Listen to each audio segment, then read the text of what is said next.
Welcome to the NatureDoc Nutrition for Menopause course. My name's Lucinda Miller and I'm clinical lead of NatureDoc.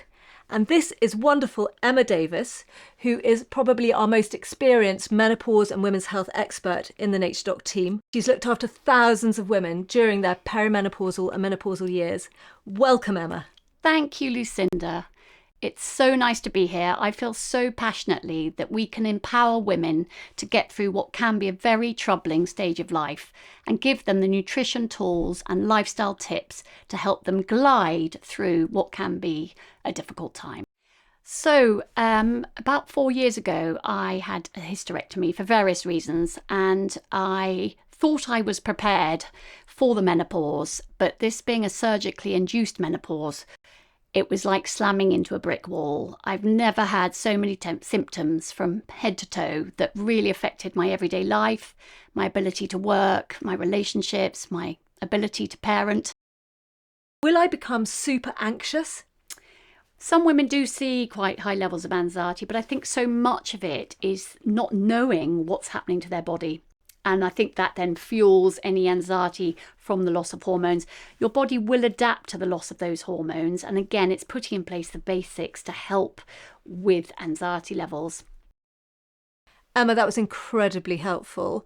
I think that so many of us can relate to being in that high fight or flight state, highly stressed all the time, putting that stress on our adrenals.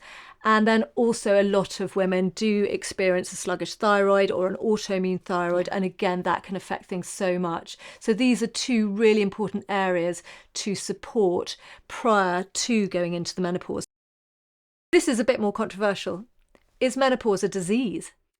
I think we talk about it like it is, this symptoms and treatment. It does sound like a disease, but no, it's a natural part of life.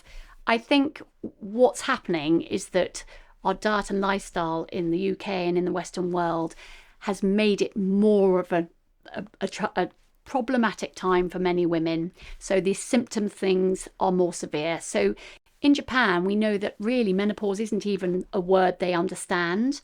7% get hot flushes, 70% in the UK. Those are generalised statistics, but it just shows we're doing something to make menopause harder for ourselves, but it's not a disease. If you're listening to this and thinking, is my anxiety due to the perimenopause or is it not? Is my insomnia just something that I'm experiencing or is it part of the perimenopause? How would you know, Emma? Well, it's very difficult. The perimenopause we really can't test. If you took a blood test, you would literally see different levels 10 minutes later. There is no point testing. What I tend to do is look at it on a symptom by symptom basis. And really the symptoms overlap so heavily with the menopause that we'll be addressing the different areas of the body that the perimenopause affects when we go into more depth on the menopause.